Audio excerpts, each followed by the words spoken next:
start by saying you must give up to go up.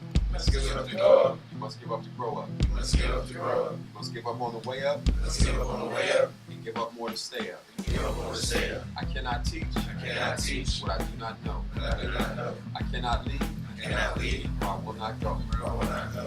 The program is, of course, called Reaching Back, and the mission of the program is to help to facilitate the growth or evolution, if you will, of young men. We have found, I have found through the years, is that, school and other things will only take you up to a certain point. And one of the precepts of our program is we look at Africa and other civilizations and how they were able to try to more clearly define what's expected at different levels of development. So there's different aspects of the program where we try to cultivate different aspects of a male or a man. The basic premise, though, is that in order to be able to teach something, you must learn it, and then you first must do it, and then you're able to teach it. So we learn, we do, and we teach. One of the first things we're looking at is the physical aspect of the man, so the energy of manhood. A lot of times, what we found and our reasoning is that when you don't have the proper energy, you're not even able to launch. So a lot of times we have emotional, we have fitness issues, we have health issues. We have issues around the negative effects of living in a culture that doesn't really nurture you and support your wellness, dietarily, nutritionally, otherwise.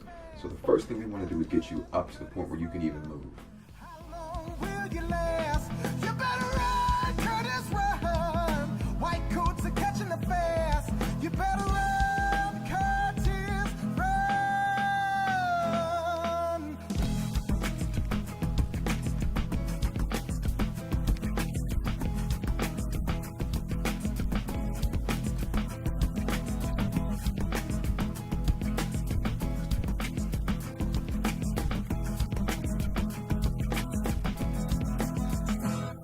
See the sky was so bright, it's so gray.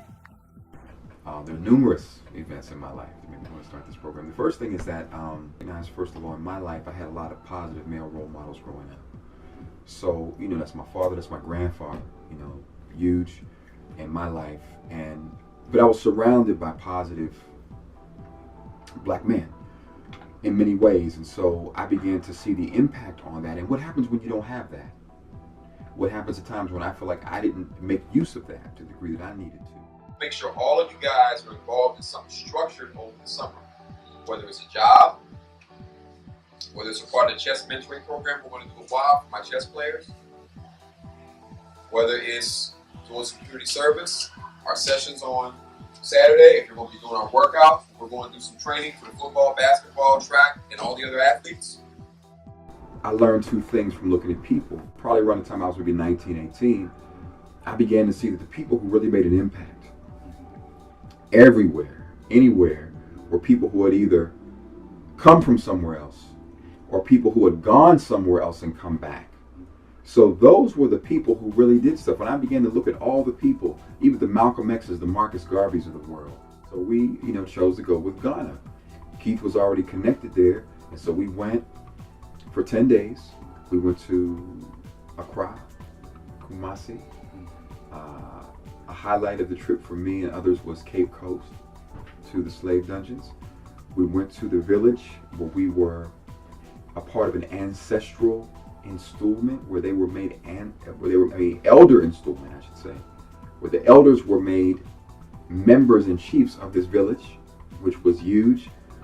And then we and the guys were given names and taken through a ceremony and also integrated into the village of Lakusu, which was powerful.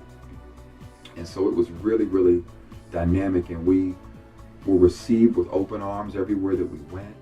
We went to the castles and went to a place called the Door of No Return, which is the last door you go out of before you know you're leaving and you're never going to see home again. And it begins to dawn on you that we're getting on this ship and we're going somewhere we don't even know where they're taking us. So we took the guys there and, we took them into the room where they would put the male dungeon. And it's a space that would probably fit comfortably, maybe 300 to 500 people. They would have 1,000 people in there. And there was no comfort because there's nowhere really to get comfortable. But then you have 1,000 people laying on the ground in 12 inches of waste. They showed us on the wall where the marker was with the waste.